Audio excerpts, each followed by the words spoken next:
Williams Trains and the Mighty Mite experiment on this episode of Toy Train Tips and Tricks.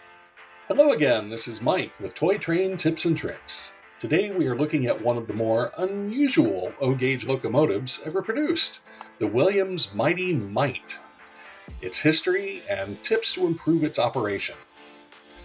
Throughout the 1970s, Williams Trains, or Williams Reproductions as they were originally known, produced a series of quality reproductions of classic standard gauge and O-gauge trains. For an in-depth look at the history of Williams, check out the link at the end of this video. As the 1980s dawned, Williams was looking to expand its product line in new directions, and the opportunity to acquire the tooling of Kusan Trains became available. Kusan was an innovative toy train manufacturer of the 1950s and 60s, who, among other things, made the first atomic-themed train set in 1957. But despite their innovations, Kusan was never able to penetrate the consumer market.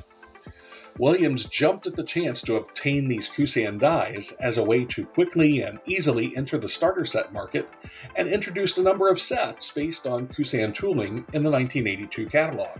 Among these new starter sets were an Army set, very reminiscent of the Kusan atomic train, a NASA set featuring a space shuttle, and several general freight train sets. All of the rolling stock was based on Kusan's low-budget K-series trains, although upgraded with metal wheels. If you are familiar with the excellent Williams products of the late 1980s through 2000s, with durable can motors, electronic reverse units, horns, and great details, then you should be aware that these starter sets were nothing at all like those. Almost every expense was spared to make these sets as inexpensive as humanly possible, featuring non-operating couplers, lack of window inserts, all-plastic gear trains, and DC-only operation, or single-direction AC operation with the installation of an optional diode rectifier. Even the upgraded metal wheels on the cars are cheaply made and tend to wander in and out of proper gauge. While the deluxe set featured a stripped-down model of the Kusan Auburn Scale F7 diesel, most sets were powered by what Williams was calling the Mighty Mite, a four-wheel fantasy diesel that somewhat resembles a miniature EMD Jeep 7, but it also features some Alco, Baldwin, and Fairbanks Morse details on its shell as well. It's a virtual diesel smorgasbord. Williams later developed the F7 into a fine twin-motored locomotive that anchored its product line for the next 2 decades. For this video, however, we are focusing on the Mighty Mites. I received a typical Williams set, the Army Attack Force set, for Christmas 1982.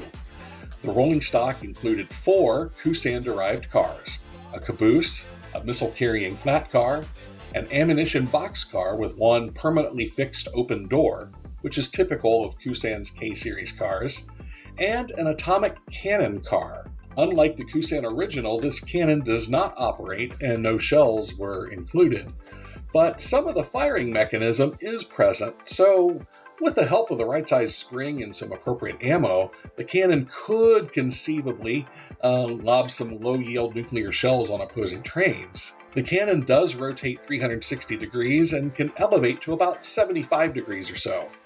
The set came with a small assortment of generic army men, including a tank, a flagpole, and about 24 assorted soldiers, all of which ended up joining my Marx battleground pieces for epic recreations of the Battle of the Bulge, so I don't have these today. The power of the set was this Mighty Mite, powered by DC only with an included Bachmann HO transformer. A diode rectifier did come in the box, but it was quickly lost, so it was DC power only for me for this train. Original Kusan versions of the engine came in 2 flavors, one for DC 2-rail operation and a battery-powered version. Williams modified the DC version for 3-rail operation and also modified the gear train to use the same wheels as other Williams diesels of the time. Williams made 3 main versions of the Mighty Mite drive system. The first was like this one, a single Mabuchi can motor driving an all-plastic gear train to power all 4 wheels. This one has a square weight added to the frame. Some models lacked this. Next, an upgraded version was offered for separate sale featuring twin can motors. each one powering one axle of the diesel. A rectifier was included for AC operation, but there was no reverse unit, so these were one-way only locomotives. Finally, Williams revamped the starter set version, trading the plastic gear train for rubber traction tires and single-axle drive, basically like half of the two-motor version. Another operating quirk of the Mighty Mites is that electrical pickup from the outside rails only comes from one set of wheels. Here you see the brass strip that picks up electricity from the wheels and passes it to the motor. But notice that the opposite side has no such pickup. Therefore, when this little engine passes over insulated track sections, such as a remote turnout, it dies for lack of power. Using the original pickup as a guide, I modified mine using a K&S Engineering brass sheet. I cut the sheet to size, added a pickup wire, and connected the motor, and then epoxied the new pickup plate in place. Now it runs through turnouts just fine.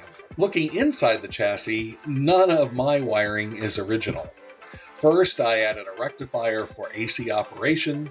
Later, I added a double-pole, double-throw toggle switch for manual reversing. But then I ripped it all out and returned the engine to DC-only operation when I added my AC to DC converter to my layout. Check the video description for a link to my video on this handy device. Also, I added 2 LED headlights to the diesel as there was no original lighting. Operationally, the single-motor version pulls the included 4 cars easily, but I would not want to stress this plastic gear train much more than this. The double-motor version should pull significantly better. Known Mighty Mite road names include US Army, NASA, and a blue Pennsylvania version. All of these were made for 1982 starter sets. Williams later added the catalog number 45 blue Conrail, along with the number 46 Pennsylvania in Brunswick green, sort of, and the number 47 Pennsylvania in Tuscan red, or something thereabouts, and the number 55 Pennsylvania again in blue, but this time in a twin-motored version. There was also an unlettered version cataloged as the number 54. These numbers are catalog numbers only. No original Williams Mighty Mites or any locomotive numbers whatsoever. Despite the low cost, Williams decided to pull the plug on the Mighty Mites after 1984, as the lack of features meant Williams could not price the items high enough to make a sufficient per-unit profit. So, Williams kept the tooling for the scale-size items like the F7, 40-foot boxcar, and other rolling stock, and sold the rest to K-Line, where the cars had another long, productive life.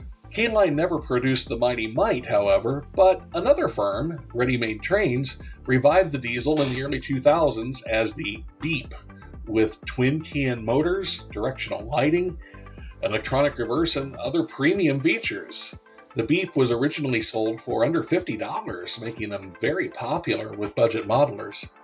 But international supply problems forced RMT to gradually raise the price, eventually to more than $100, before finally discontinuing their Beeps. Of the 3 generations of these little diesels, Kusan, Williams, and RMT, the Williams versions are the least common, probably due to their short production life and their cheap drive systems.